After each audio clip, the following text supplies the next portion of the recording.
All right, it's 7 o'clock, so we'll start promptly. Thank you for coming to the meeting of the Mayor and Common Council of the City of Westminster. We will begin tonight with the pledge to the flag and a moment of silence.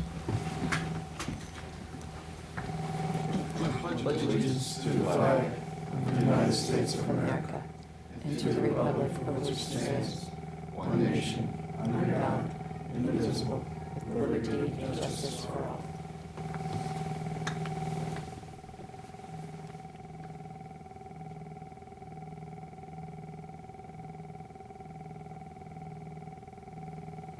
Thank you. I'd ask everyone to please silence your cell phones so we don't get distracted. Before we begin our regular agenda tonight, we have a presentation and a couple reappointments. The presentation is from Lynn Wheeler, who runs the Carroll County Library System, and she's here to update us on the Westminster Sunday hours, right? Thank you, Commissioner Holstead. You will see in your packets, each of you have a packet of the information I'm going to refer to. I want to thank the council for your support of the Sunday Hour project at the Westminster branch. As you may recall, we started on October 7th with the idea of opening October 7th through the end of April, and to see how that went. Our hours are 1 to 5 on Sunday. In your packet, you will see an activity sheet that shows you what is happening. While off to a bit of a slow start, as you can see, things have been trending up since then on your line graph. If you look at the next page, page 3, this is a comparison of circulation week to week. And you can see that since January, Sundays have exceeded Wednesdays in circulation. Now, that last week there was actually Tuesday serving the day before the last snowstorm. But generally, it is now beating out Wednesdays, which is a very busy day for circulation during that same period. Page 4 shows our door count for every week. We started breaking it out by day in December. Prior to that, we only did a weekly count, but we wanted to be able to show you the door count through the door on Sundays. The statistical comparison at the bottom of page 4 shows you that circulation, as I mentioned, is catching up to Wednesdays, has probably exceeded it now for the last 2 weeks that are on here. Computer use, you can see that during the same period, Sundays are exceeding Saturday computer use. Information questions, Sundays are exceeding Wednesday use, and wireless Wi-Fi use exceeding both Saturdays and Wednesdays during that same period. So we are seeing a lot of traffic in the branch and a lot of various multiple uses of our services. Can we ask you a question? Sure. Mm-hmm. So on the wireless, do you think, is that folks coming in with laptops Yes. or their phones? Well, it could be either, but a lot of people have laptops in there. We see a lot of that. That's great. And then for the survey, we did a survey showing how we asked them several questions.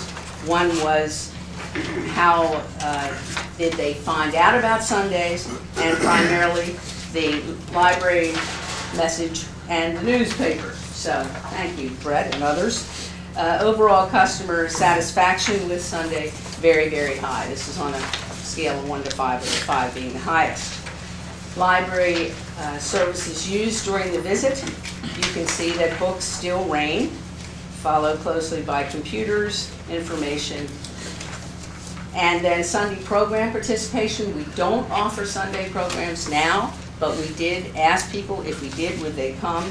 And the answer is resoundingly yes, they would. Downtown visits increased because we're open. Resoundingly yes, they do. And primary reason for coming downtown, yes, to visit the library, but overall likelihood of using downtown services on Sunday, very high, as you can see from this survey. Also, a few comments that we got: open earlier, open year-round, offer kids programs, offer lectures, and thanks for opening on Sunday. Following that, you'll see a collage of some of the activities that have gone on there. And I've included not only our Sunday opening, and thank you, Mayor, for your comments and participation, but also our wonderful Miracle on Main Street holiday party, which was a huge partnership success. So thank you very much. I have what I hope you will see as good news.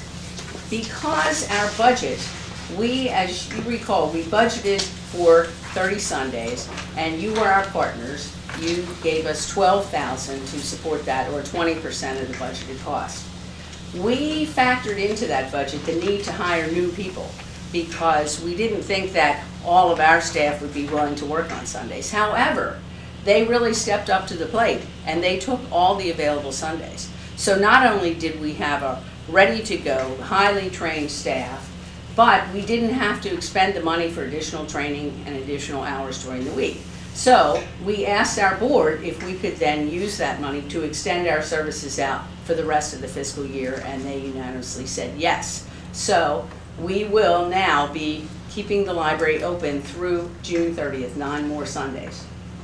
We're very pleased at that because the momentum is really growing, and we will start to add Sunday programs on Sunday, once a month.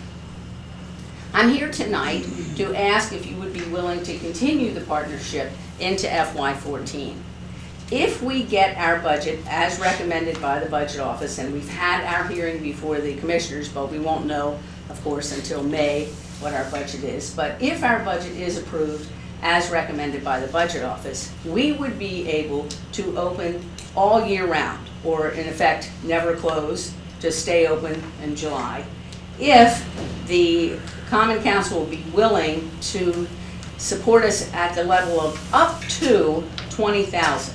Now, last year you did 12. We're saying up to 20, and we would bill you quarterly, not to exceed 20% of the cost.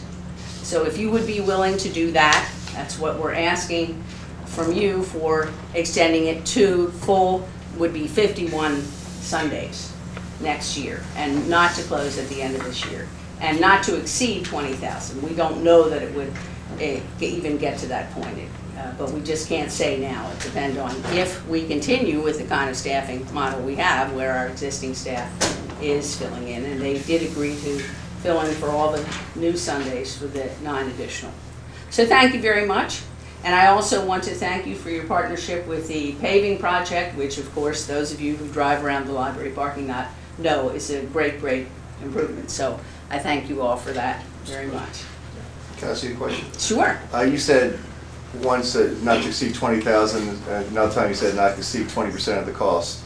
Yeah, Which- not to exceed, yes. And we figure that it definitely will not, 20% of the cost will not exceed 20,000. So But we'll be 20,000 sure. Okay. And if the cutoff, if we don't expend up to 20,000, if the 20% is less, we'll bill you for less. We would not exceed either of those. Okay. Thank you. Councilman Chiavacci. Ms. Wood, thanks for coming this evening. Yeah.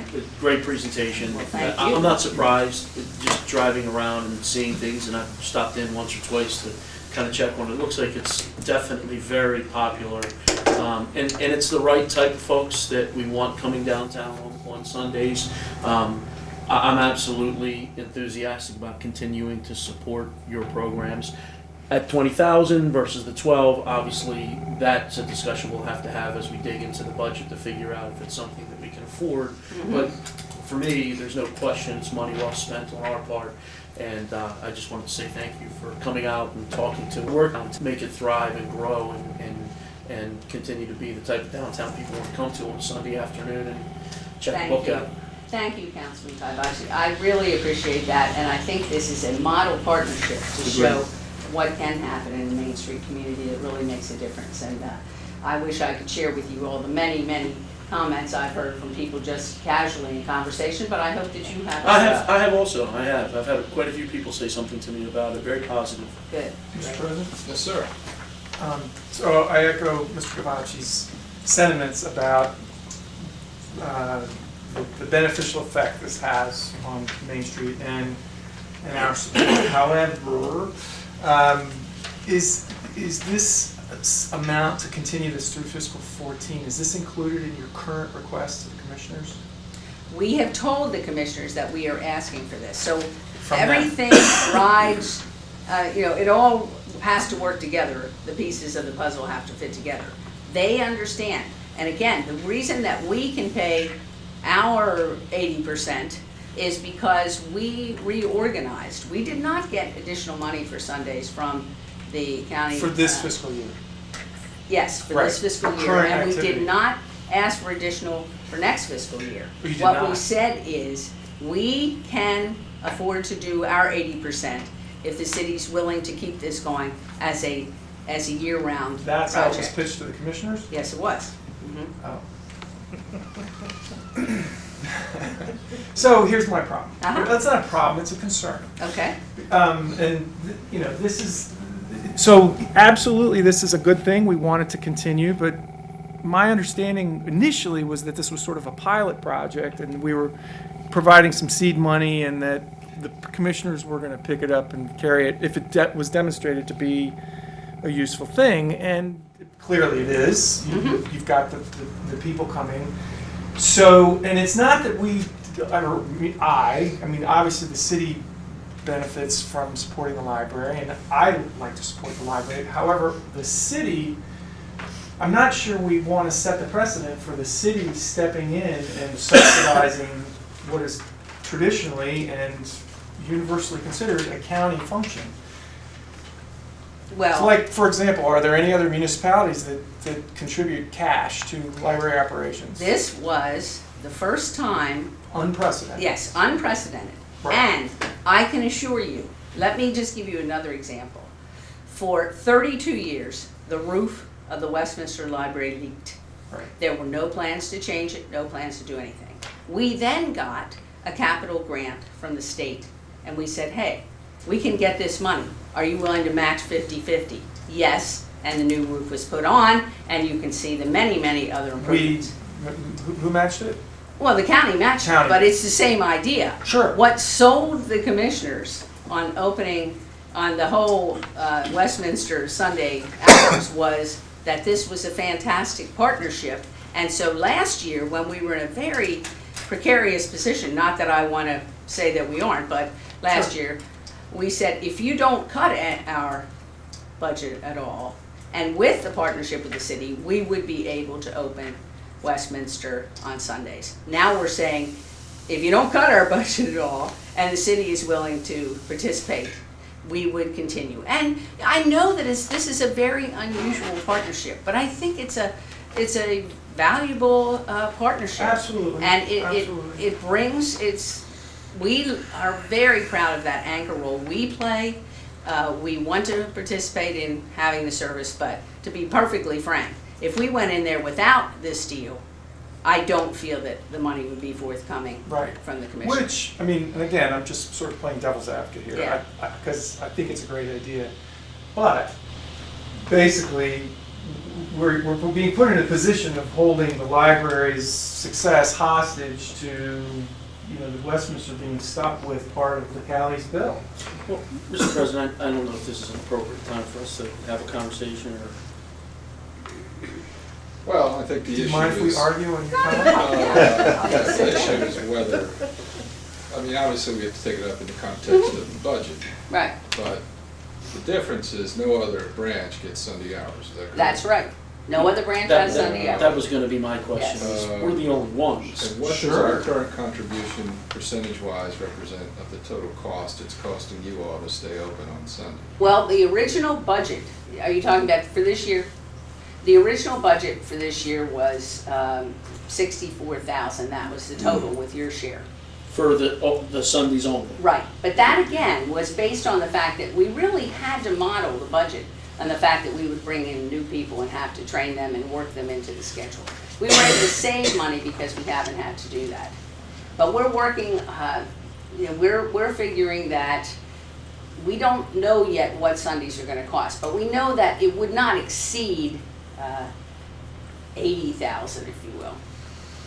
Yeah, we don't think that it would year-round. Total cost. And that's why we're building that model on there. Mr. President, just as a side note, and hopefully we didn't hit it, this was pitched not to keep the library open, but an economic Absolutely. driver for. Well, that's, Exactly. yeah, that's where So I'm. that this wasn't just I just wanna make brought this sure up. we're all No, I just wanted to understanding make sure this- implications of Oh, this. and I'm with you totally, because we don't want to subsidize Monday, Tuesday, we don't want to subsidize what they're already doing, because that is a county function. We're Right. already doing that with the fire department, as Right. it is, where we're subsidizing them when I don't think any other municipalities are. They may be, but I'm not aware of it. They do. Oh, okay, That was good, most I didn't know that. But this is different in my mind because none of them are open on Sundays, and we're probably attracting people from other areas of the county that might not otherwise come here to downtown.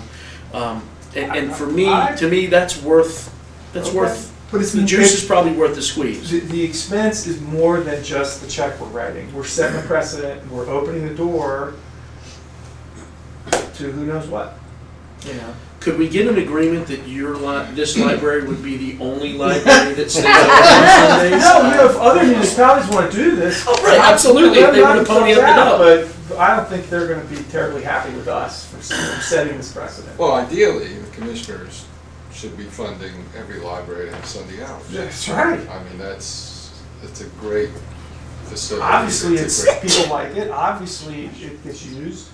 And that's sort of, and maybe I just misunderstood, but that was sort of my understanding initially, was that, hey, we're gonna give some seed money here, a little pilot project. Do people wanna go to the library on Sundays? Clearly, the answer is yes. So the commissioner should say, whoa, Sunday hours, sounds good, here's your check. But You we know? may see the numbers of the visits coming to Westminster, if that were to happen across the whole county, dramatically drop off on Sundays. The reason the numbers may be so Because strong we're the only one. is because we're the only one. Yeah. So, and if that means That's a we good have to point. fund it a little bit, to me, that's worth it. Right. Like I said, if we can get an exclusivity policy, I'd argue harder for that 20. And Commissioner Howard would love to open Eldersburg. Eldersburg. He is very eager to open Eldersburg, but we've said, look, we don't have any money to support Eldersburg. We've rearranged our budget in order to support Westminster, and that's all we can do in our budget. If they were to support Eldersburg, then I can certainly understand them be going, hey, what's the Yeah, deal right. here? And I think Absolutely. we'd have to revisit that. But at this point, I can't. Naturally, I can't speak for them, but we'll see. We'll have to wait and see. Do you, Mr. President, do you have any data on where the people are coming I was from just that gonna come on ask the same Sunday? question. Are they coming from the normal people that would normally, in our area? Are they coming from outside? Certainly, Different branches. number of them are coming, are our regular patrons that we know. But I can't tell you, I bet can't your tell you, circulation, Councilman Frazier, who exactly is coming in to use that service. However, anecdotally from our survey, you can see that people said, open this on Tawnytown, open it in Tawnytown, open it in So North that would Carroll. lead you to believe that. So, yes, I believe we are getting some people. I think, though, the most impressive thing to me, the people that live in Westminster that are saying, oh, this is such a great additional service, it's bringing activity down to Sundays. I was talking to Professor McDaniel a couple weeks ago who said, oh, it's really great. We now have, when families come, people coming down to go to the library and visit other stores. So I think it is getting the traffic you want, but I can't specifically tell you how far afield people are Thank you. coming from. These figures are from October to March. Is your circulation or your visits pretty consistent throughout the year? Or does summer see a spike, or does summer see a drop off? I can get that information for you, but I would really have to say that we don't really see a drop off in the summer. In fact, we actually get probably more in the summer because of summer reading. That's what I'm thinking. Yeah. We may not have even been able to take advantage of the full factor of We this. called Frederick County to see what their stats show, and their stats show that June and July are their two busiest months on Sunday.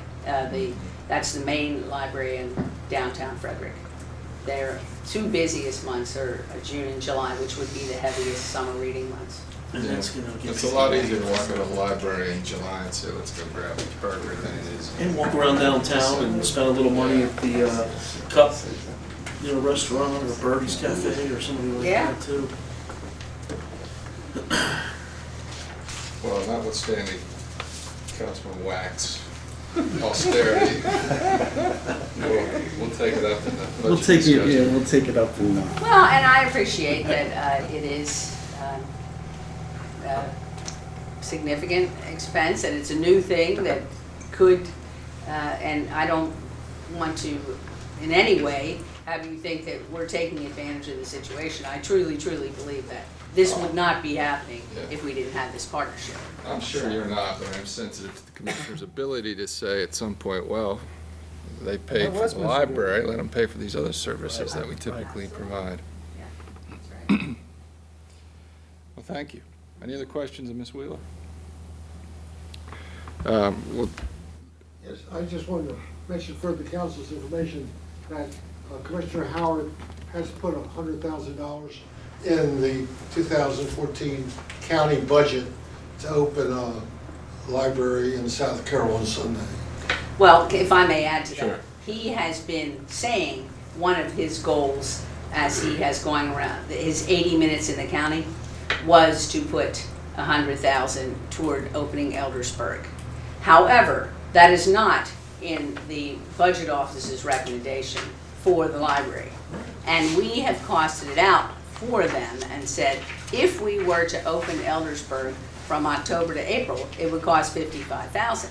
But again, they would need a majority vote from the commissioners. That to would get change my opinion. Of course it would, and believe me, I can fully understand that that would definitely change your opinion. So we need to just see that through. I have no idea what's gonna happen to that, but again, it's not in the recommended budget.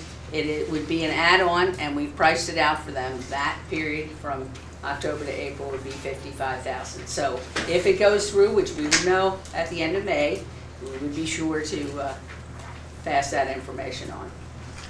it should go through. I mean, especially when you look at all the circulation that's going on too. It means people are picking up a book. I mean, how can you argue with that? Well, it should, but yet.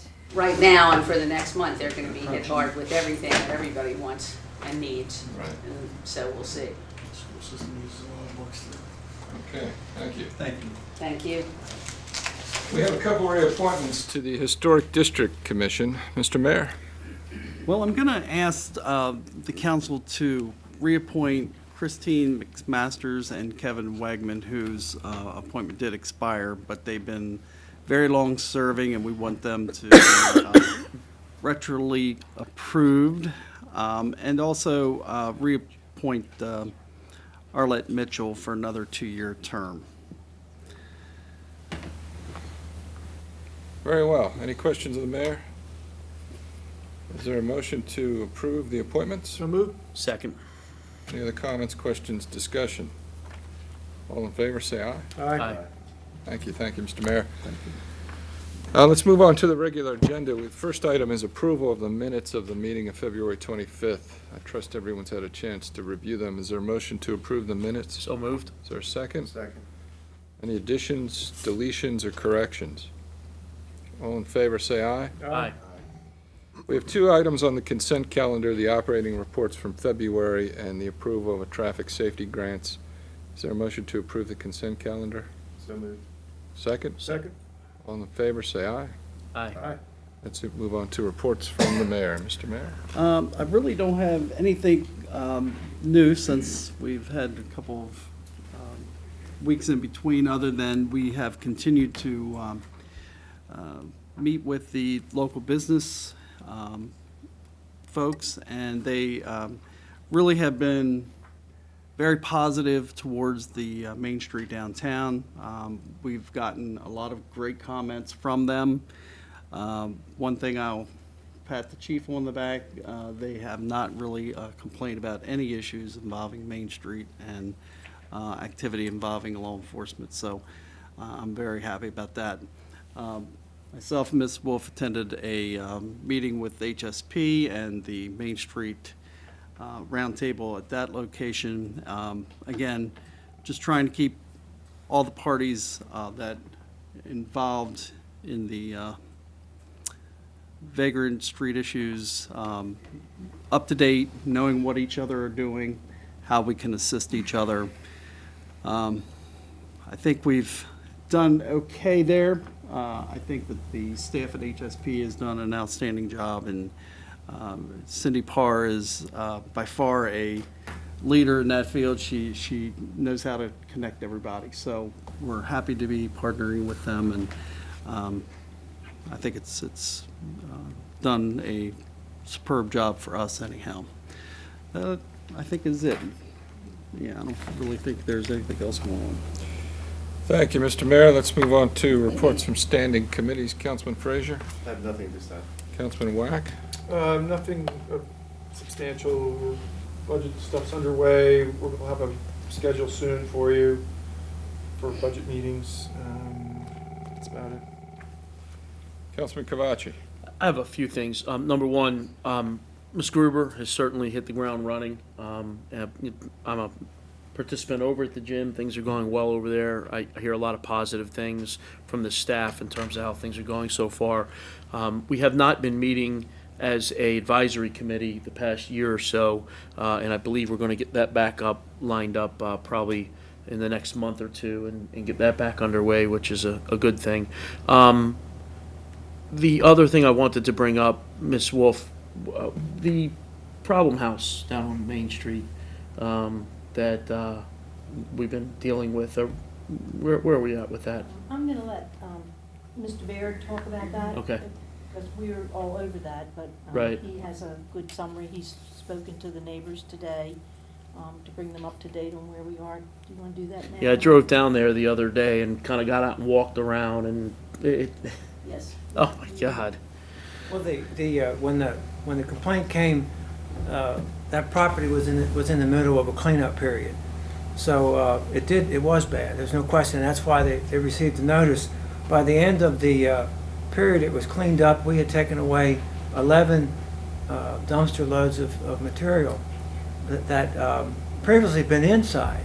But we made them clean the inside up and they moved it outside.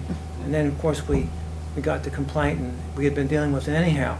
But what's happening is the police have been very active. They're calling the chief. The ladies, I have made personal contact with the lady that made a complaint. So we're doing that. We're doing an inspection tomorrow along with the police because there's been some additional action there. And we probably will take some action as far as the uses of the property aren't in line with the zoning. And that was something that came out of the police visit this weekend. So we're going to be looking at it from a police standpoint, from cleanup. We've said that we will, what happens is if you get a cleanup letter, normally you get a period of 7 days. But when you have a continuing problem, that time period goes away. So what we've said is, look, the outside, we will keep the outside clean no matter what.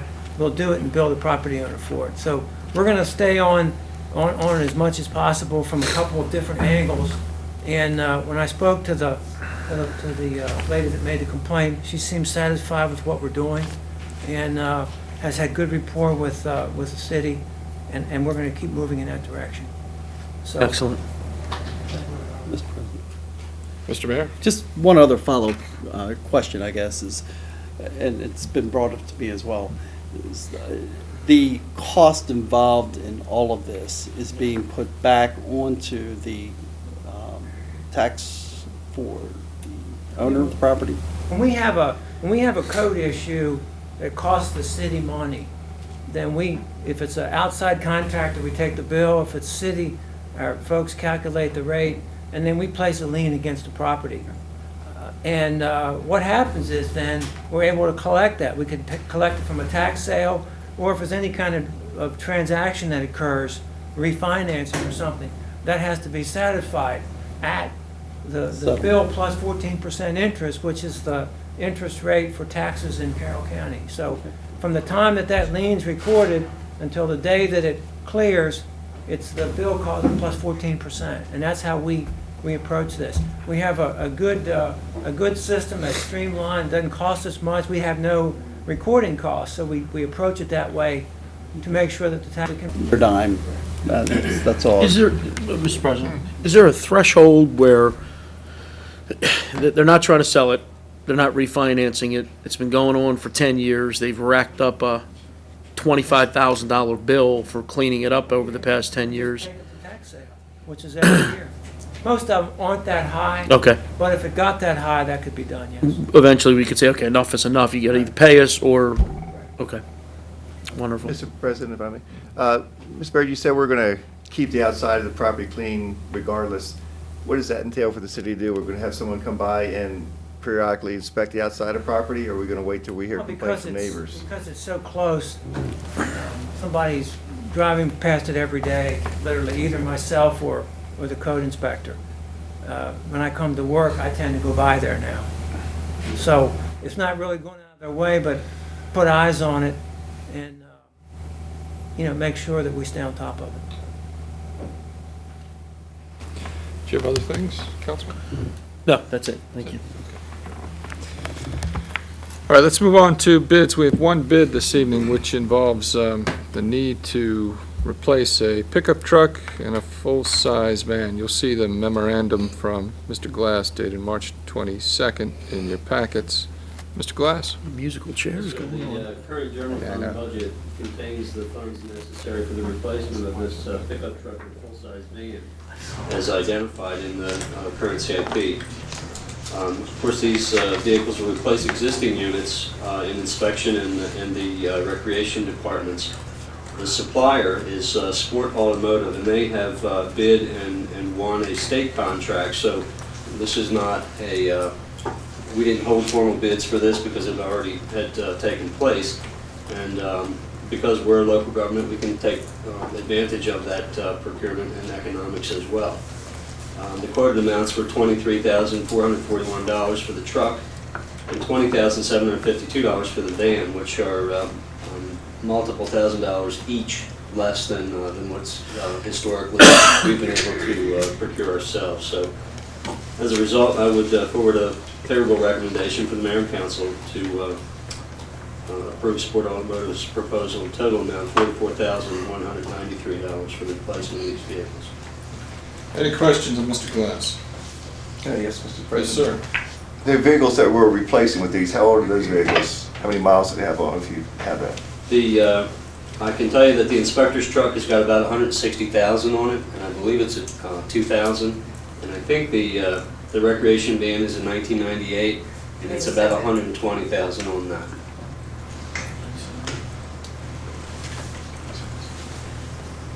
Any other questions, Mr. Glass? Yes, sir. What kind of, I'm sorry, it's probably in here, what are these Ford Chevys? Chevrolet. And there's no way our local dealer up here in town can match these numbers? Historically, I'll say no to that these numbers are at least $2,000 less than what we've been able to do locally. I understand what you're saying because, I know, and I harp on that all the time. I apologize, but it just... No, I certainly understand that, and we generally try to go that direction, but these numbers are really tough to beat, so. Okay. It's hard to bid against state contractors. That's exactly right. As long as we're trying. I just want to make sure as a city, we're trying to spend our money in businesses that are within the city as much as possible. That's correct, and we do. Okay, is there a motion to approve the bid of Sport Automotives? So moved. Second. There's a motion and a second. Any other comments, questions, or discussion? All in favor, say aye. Aye. Thank you. We have we have a resolution and two ordinances this evening. The first is 13-2, which involves a smart energy community application. You'll see Ms. Wolf's memo of March 22nd in your packet. Ms. Wolf? Yes, this is a program that is designed to provide grant funding for certain types of projects that will do actually reduce your electricity consumption or will allow you to use renewable energy generation projects to do the same, and those projects could include solar, wind, geothermal heating and cooling, waste to energy, etc. We submitted a letter of intent to apply to become a smart energy community, and they said if we get a resolution and we fill out an application, they'll consider us to be designated as a smart energy community. What they will give us for fiscal year 13 is $28,000, and if we are so designated, come fiscal year 14, we will be eligible to apply for funding for our projects. Now, the good thing about this that we really liked when we saw it, because you have to commit yourself to making these reductions, is they want to give you credit for things you've already done. So a number of the things that we've done here will be eligible to get credits, like the windows that we'll be doing here, the windows we'll be doing in the armory, just a number of other projects. If you remember, we replaced all the lighting with low energy bulbs. And so we actually suspect we may be already meet that goal before we get the application in. So that doesn't happen to us often, but we'd like to have council approve this resolution so we can move forward with this. We're looking at this actually for our solar energy or our geothermal project at the rec department. Mr. President? Yes, sir. Ms. Wolf, if you happen to see a grant in there for an anaerobic fermentation process for producing methane, I've been bugging Mr. Glass about Let me that. just make a note of that here. It's the future. Well, I mean, I do think there is some there that's credible. I mean, it is Absolutely. the future. We are all going to be doing this, so I'd like to help with it because it's expensive. And you think we can meet 20% of our energy usage through these methods? Mhm. Okay. So, Mr. President, so if we, my only concern here is there's no free lunch in any of this, I'm sure. And are we going to now be beholden, besides, obviously, we know we have to meet some of this 20% criteria in the reduction, which you were already saying we probably can show we've already done it, where it won't be too difficult for us to do. Are there other things in there that are maybe not so obvious that could present a problem for us? And if we don't meet them, we're gonna have to pay this money back if we take it now. No, we haven't seen anything like that. And just remember, this isn't our first venture into this area. We had somebody who did a whole assessment of all of our buildings, made a whole bunch of recommendations. And so we have a lot of data already on this, so I'm feeling very comfortable. No, there appear to be no penalties, nothing like that. So if we find any, we'll let you know and make a decision then. Thank you. Well, we'd be working towards these goals anyway. We are So working it's- toward these goals, so that's a good thing. It could be found money. Any other questions of Ms. Wolf?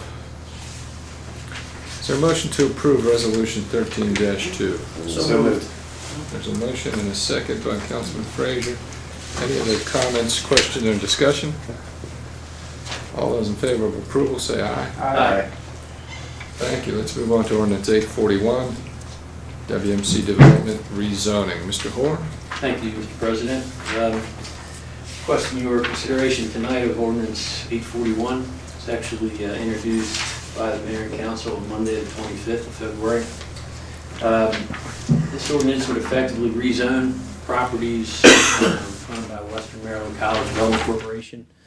About 30 acres, generally described as those properties bound by Route 31, West Main Street, and Route 140, the Best Western Hotel, and the shopping center, College Square Shopping Center there. When we came before you, there was discussion about the petitioner submitting that there was a mistake made when the original zoning was changed. You may recall that the properties were originally zoned business. The request is to go back to the business district from the NC neighborhood commercial zone. The owners indicate that the zoning change, and it was unknown to the council and others, including the owners at the time, that the zoning change would actually create problems for the tenants there in terms of their leases and their ability to get financing for improvements through those lenders. So for that reason, they submit that it was a mistake to make that change in the first place. That information was not revealed to the mayor and council at the time of the zoning decision. So we went to the planning commission. The planning commission agreed and submitted that it was a mistake to zone those properties to NC at the time. So Ordinance 841 would effectively rezone these properties back to their original zoning district, the B zone, and would eliminate these problems with the lenders that the tenants are facing. So staff recommends approval of Ordinance 841. Questions of Mr. Horn? All right, again, this is for final enactment. It's already been introduced. Is there a motion to approve Ordinance 841? So moved. Is there a second? Second. Any other comments, questions, or discussion? All in favor of approval, say aye. Aye. Thank you. We have one final ordinance, which is 842, which involves a telecommunication facility text amendment. You'll see Mr. Horn's memorandum of March 22nd in your packets. Mr. Horn? Thank you, Mr. President. This ordinance was also introduced the evening of February 25th. You may recall that this is a proposal to effectively add a definition of school sites to the city's zoning code. And it would allow telecommunications facilities as special exceptions on these school sites that meet these criteria. And the special exception requirement would basically would mean that the project, a facility like this would go before the Board of Zoning Appeals before it could be approved. The other change that Ordinance 842 would create is it actually allows for a little larger panel. Currently in the city's code, the panels are limited to 6.5 feet. This would allow these panels to go to 8 feet. Based on the request made by the college, this is an opportunity to improve coverage, and we forward this with a favorable recommendation. Any questions of Mr. Horn? Okay, again, this is for final enactment. Is there a motion to approve Ordinance 842? So moved. Is there a second? Second. Any other comments, questions, or discussion? All those in favor, say aye. Aye. Okay, we have no unfinished business this evening. We have two items of new business. The first is the need for a budget revision. Ms. Palmer? Good evening. We have 3 items before you. I believe that all of them you have approved in concept. This is just the formality of appropriating the funds. The first is $103,000. This was the Pennsylvania Avenue Streetscape project. The money was appropriated last year. However, the project was not completed last year. It was completed in this year, so we need to carry over the leftover appropriation. The same is true of the second project for police vehicles. There is a mistake on your memo, however. Your memo says 76,210. It should say 86,025. That's for the vehicle and the outfitting. And the same thing occurred. The money was in last year's budget, but the purchase did not come through until this current year. And then the third item is for the extended Davis Library hours that Ms. Wheeler presented today, an appropriation of $12,250. We're asking for those revisions tonight. Any questions of Ms. Palmer? Mr. President? Yes, sir. So the 12,250 is for the activity that's occurring now. That's correct. The formality of actually appropriating the funds has not been taken any formal action by you. Okay. Thank you. Is there a motion to approve the budget revision? Second. There's a motion and a second. Any comments, questions, discussion? All in favor of approval, say aye. Aye. Okay, we need a motion to convene an executive session tonight. Mr. President, I would make a motion pursuant to Section 10-508-A-7 of the State Government Article of the Annotated Code of Maryland to conduct a closed meeting immediately after this meeting to consult with counsel to obtain legal advice. There's a motion. Is there a second? Second. Any comments, questions, discussion? All in favor, say aye. Aye. Okay, we'll meet immediately after the meeting. Let's move on to department reports. Ms. Wolf? Thank you, Mr. Wolf. Good evening, Mayor and Council. Report from the chief for our February car calls was 117 in February of 2013. 58 of those in the city, 45 in the county, and we run 14 mutual aid calls. We average 9 people per call, and For the year 2013, that gives us 254 calls as compared to 202 calls in 2012. So that puts us up 52 calls so far this year in 2 months. Fire loss for 2013 is $14,400. For EMS, in the month of February, we run 460 calls at 16 calls a day. Total calls for 2013 was 949. The same amount in 2012 was 801 calls. It puts us up 148 EMS calls in just 2 months of 2013. 242 of those calls in the city, 186 were our first due, and 6 were mutual aid calls. And we were able to staff the third ambulance 71 times in February. Mr. Copeland, are you going to be at the EMS conference out of West? No. I'm not sure we have anybody who want.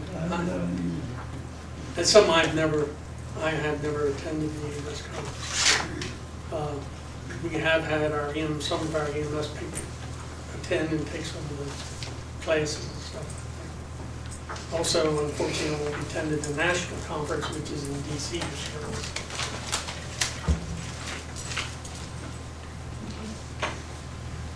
Mrs. Lynn?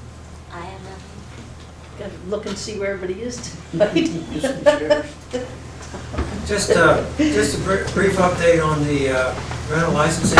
I was going to report this at the last meeting, and of course, as a result of the council's input, we did run a newspaper ad for the public information meetings. We've held so far 3 of those. We would have had them finished, but because of the weather last Monday, we postponed last Monday's. It'll be held tomorrow night here at 7 o'clock. And so far, we've had, at the 3, we've had over 40 people. You know, it's been interesting. Most people just wanted to listen to hear what was coming down the pipe. But we've had them at different times, and it went pretty good. We also sent out about over 600 letters. And here, you'd ask me, does it have an effect? And the answer is yes, because I can see from what's coming back, they were exactly the application that we sent, because it was a front and back copy. So the letter did have a good impact on the people. So far, as of today, we have 919 applications. So we're closing in on a third of the city. We'll probably hit 1,100 or so probably by this week. That's roughly a third. So so far, there's been payments of $18,320, and we've issued 712 licenses for the year beginning June 1st.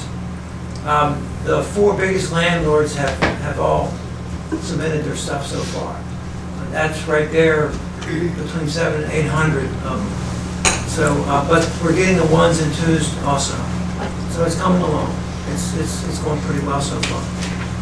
We've had a lot of brisk call. We get a lot of calls. People ask questions. They stop by. But so far, it's actually going pretty well. Mr. President, how's the general tenor been of most of the folks that you're communicating with? It's actually been very civil. I mean, people, you know, I don't want to say everybody's jumping for joy, but Sure. at least dealing with me, it's been civil. I can't say people have been out of hand or anything. And actually, I think as time's going by, I think even from the first meeting to the last one, there was a real change in tenor also. I'm sure there's something to do with you too in terms of how you're handling it. Well, I mean, I think most people are just happy to come and have a chance to listen. You know, they get a sign-in sheet, they sign up. If they have personal questions, I'll stay afterwards. I've told any of them, I'll go to any meeting that anybody has. I know the realtors have sent information out through their chain, and the landlords have also. And I'd be happy to go to their meetings if asked. So it's going pretty good so far. A couple things to report. We are moving through our spring programming schedule, getting ready for our 2 Easter egg hunts this year. New to the schedule is a twilight egg hunt that we will be holding for children too old to participate in the regular egg hunt held at City Park. That will be on Thursday evening. And then our regular egg hunt on Saturday, scheduled for City Park, but most likely going to be moved up here because of soggy conditions. So we're also preparing for summer, scheduling our interviews for temporary summer staff for the pool, in addition to our summer camp program. We finally have the ADA lifts installed at the pool, thankfully, and we did hit our March 15th deadline for that. We also have the ADA lift installed in the Family Center, and I believe that we are just waiting on our final inspection to be able to put that in use. So we're thankful for those two upgrades. Couple of other projects that we're working on. We're looking at space utilization in the Armory, as well as upgrades to the fitness center equipment. I am currently developing an RFP for a new water slide at the pool because our old one had to be removed. Upon investigation of late last week, I recognize that that project will probably be in excess of $10,000. So I've set to work on those guidelines. And we have also looked into finally completing the extension of the Wakefield Trail from Uniontown Road to West Main. And we are also have been approached by Dr. Gallagher, who put into motion 3 to 4 years ago the Celtic Canter, which has grown from 80 runners to 400 runners this March. And he is asking for city support to help with this growing event. Thanks for running your race. Mayor, Mr. President, make a suggestion. We Yes. look to upgrade the equipment at the city gym, Versa Climber. I actually was campaigning for one of those, and we have a ceiling height issue. That's the problem. I'm a fan myself. I have nothing further to report. Just briefly, 2 items. One, March the 15th represents the end of the 3rd year of our automated enforcement program, our red light camera program. As the council will recall, we're down to 1 camera now at 97 and Nursery Road. We're in the process of compiling our crash data as well as our citation and violation data. I would expect to have a report and a recommendation for you on the continuation of that program at the next meeting. Also, just a reminder, our annual awards ceremony will be on April the 24th at 9 a.m. If you plan to attend and you haven't yet responded, to let us know you'll be there. If you could, either contact me or Ms. Bullock, my administrative assistant, so that we can make sure we account for everyone. That's my report. We're in the process of putting together our annual roadway bid package, so that hopefully, although we haven't expended all the money that's in the current year's budget, what we're hoping for is, especially if we would have the same contractors, we would just roll right into expending this money into the next year's money then in July 1. In addition to that, we're in the process of formulating plans for the draining and repainting of the Wakefield Valley tank. So in doing that, we have to interconnect 2 very different pressure zones, and it will be a process to do that. So that's being put together as we speak.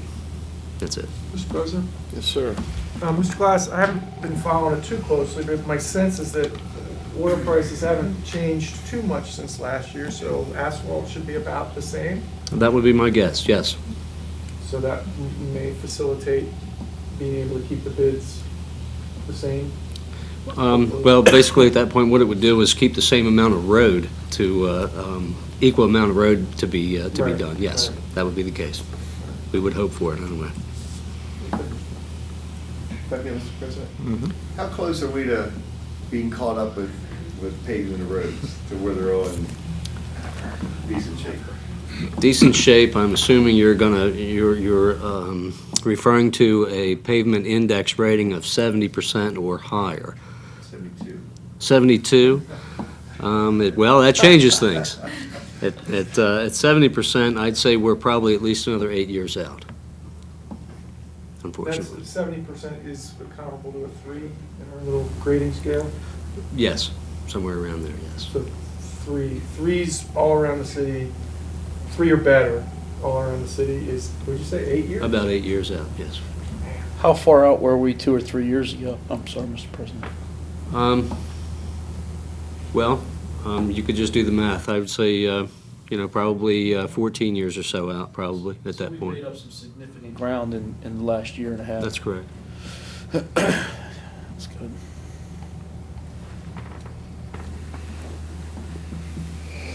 I have to follow that. Sure. I would like to, for anybody who didn't get the joke, Councilman Whitson. I did. Did you get it? I did not get it. Well, Councilman Whitson was in Ocean City, and he sent a picture of what a water tower being painted looks like. That's what our Sawgrass Tower is going to look like when we get to that stage. So I wasn't sure everybody got that. Is there a punchline? No, but I mean, that's what it was. Okay. It was announcing that he wasn't going to be here. I see. Okay then. We talked last time about BG&E doing some extensive work down on Main Street. They did do that. It went pretty much without a problem. Eric, our arborist, stood there and watched every snip that they made on our trees. So they did a good job. We ended up having to only take out 2 small trees, one of which was interfering with the transmission. So it had to come out. There was no question about that. But it just so happened to be in front of a lady's house who said, "Thank you so much. I've been trying for 30 years to get rid of that tree." So we were very pleased that that worked out well. At the meeting with HSP, one of the things that they wanted to point out to us is that they have all their cold weather shelters closing March 31st. It has nothing to do with the temperature. That's just when they end them. So that was a big point of discussion because that does put some people without a place to stay in the cold weather. I do have a good thing to report, and that is, and the mayor should have reported this because he's been working very hard with the business roundtables. We've been meeting with the business community, and the meetings have gone very well. We have encountered no real issues, very positive kinds of things about where the city is going and what's going on in the city. We will prepare our usual report. We're about halfway through meeting with the businesses. So we hope to get that out in time if there are any budget changes.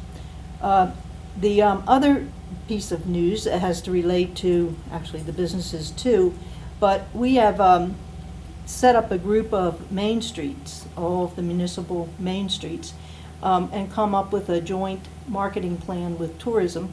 Tourism has agreed to stake us to $7,000 in terms of advertising our events and activities. So this looks to be very good for us this year, and also it's going to be a budget request for the commissioners from the economic development folks for tourism activities next year. Just for the whole county? Mm-hmm. Yeah, and I think that's a very good idea we tag the main streets together and have a nice logo for it and all the rest of this. So unfortunately, we'll miss it. We'll miss Gettysburg this year, but we'll get a lot of work out of this next year. Will it say that we're the only ones with Sunday library hours? Would you like it to say? We'll try. That's not really what we want to do. Gotta appropriate first. You know, Ms. Wolf, I was thinking with that 20% reduction in energy and my concern about that, maybe if we just lowered the temperature here by 100 degrees, we'd save that 20%. What's it about?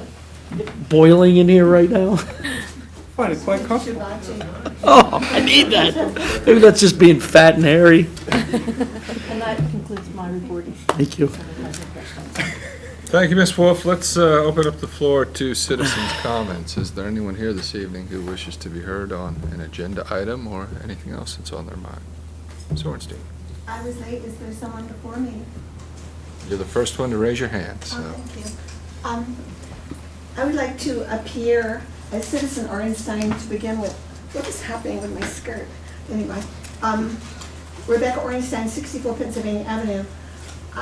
I'm very concerned about the landlord ordinance. I have an upstairs rental where I was able to put my son through graduate school. Basically, that was one of the big things I did with my rental. I would love to see an exclusion of a one unit in a one primary residence. It's self-regulating. I'm not going to let anybody make a drug scene upstairs. I'm not going to let anybody be raucous after midnight.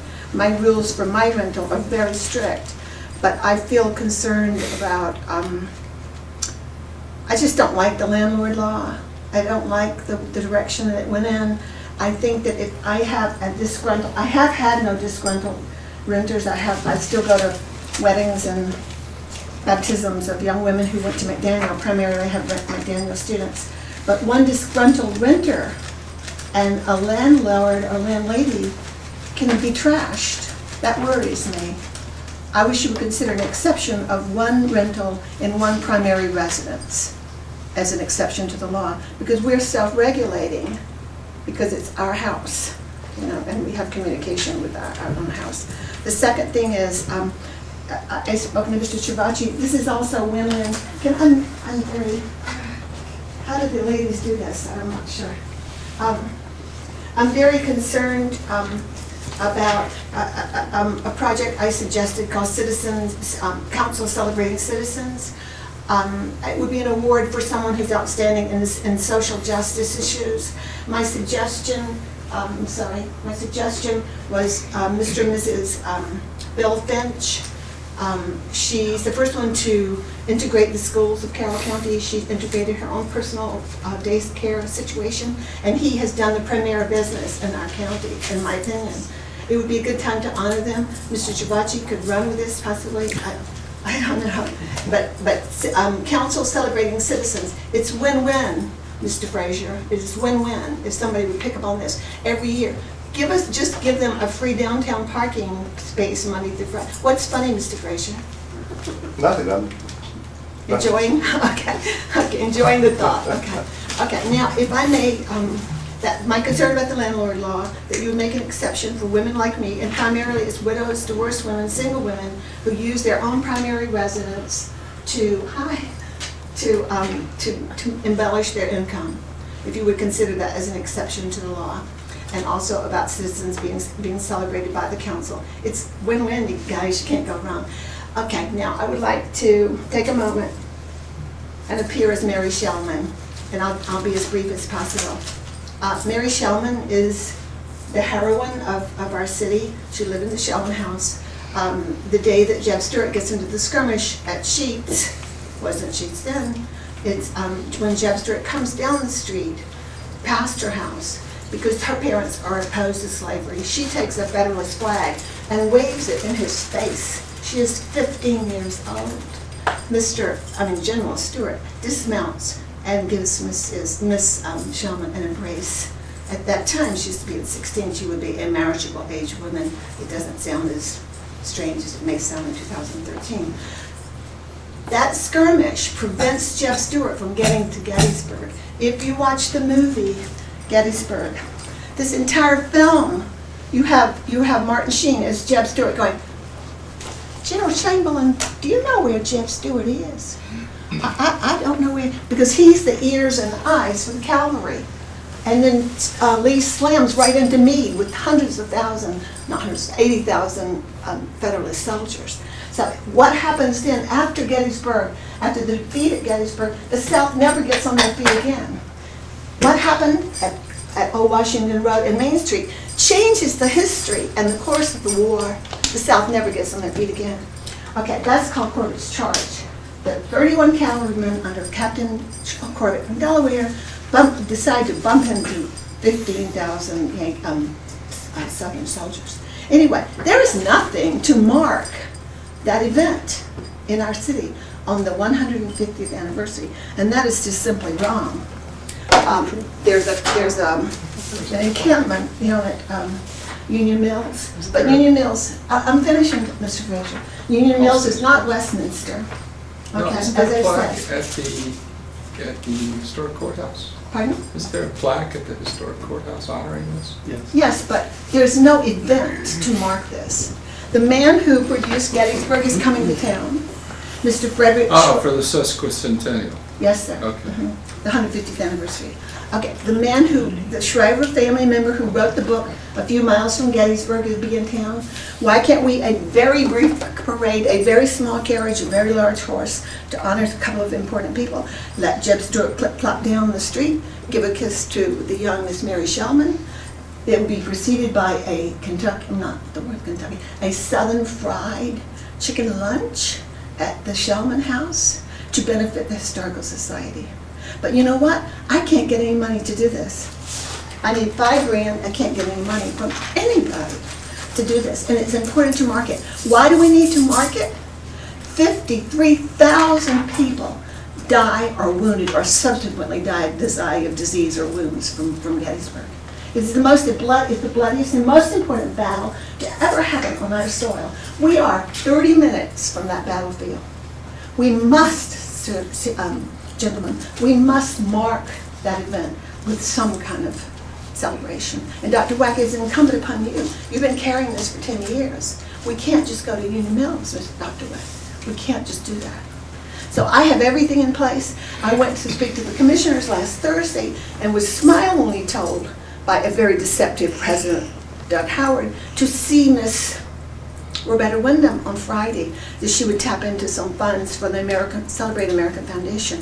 When I called her with great excitement, she said, I do not know why the president of the council of the commission used my name. I have no money for you. I said, Miss Wyndham, Miss President, but anyway, so Friday I fell down on my tush again, financially. So I'm here to appear as Mary Shellman to beg, gentlemen, please do something about the lack of an important event at an important time.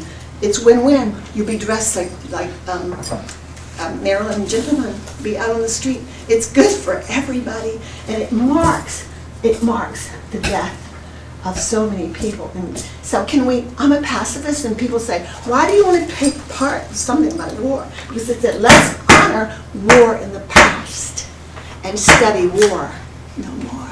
All right, is this, Thank you. In addition to or instead of the annual function that occurs here in town? The Corbett's The thing Charter? out at Union Mills? Yes. Yes. It is. It's an expansion of Expansion. what has happened here in the past years. All right, Ms. Sorensen, thank you. Can you say anything about where do I now proceed with something I know is right, I know is good? I stood up at the Civil War Conference on Saturday and announced that my city council and my commissioners will not support anything to honor Corbett's charge. And I got nothing but grumbles and boos, shame, shame, shame. I have a petition, if I may read. No, I think we have to wrap this up. But Huh? do you have any concern that this is just going to I duplicate undersigned what to is going on petition the already? city of Westminster to fund a commemoration of Corbett's charge, da-da-da-da-da. I believe the funding must support an event that specifically honors the battle itself in order to honor the casualties of that day of July 1, 2, 3. during Enough, the enough, Gettysburg enough, enough. campaign. My question to you is, do you think this is enough? No. Going. And can you foresee difficulty generating enough enthusiasm when this is already occurring? Mr. President, thousands of people are coming to Gettysburg 1, 2, 3. It is the biggest battle. If you study Civil War at all, you know that's an incredibly important battle. But sleeping, okay, Jeb Stewart goes on to sleep in Union Mills that night. One Federalist side, one Southern side. But that's not what the skirmish was about. Okay. It's important, Mr. President. Why don't we take it under consideration? Okay, is there time that I can ask you about a decision? Because I don't want to open up the floor to other people. Okay, but, okay, thank you so much. Yes. Thank you for You listening. said you have everything in place Yes, to set this, everything's ready to go, and what you're asking for is $5,000. yes. I have the backyard of the Shellman House and the gazebo. I have police protection and I have public works protection.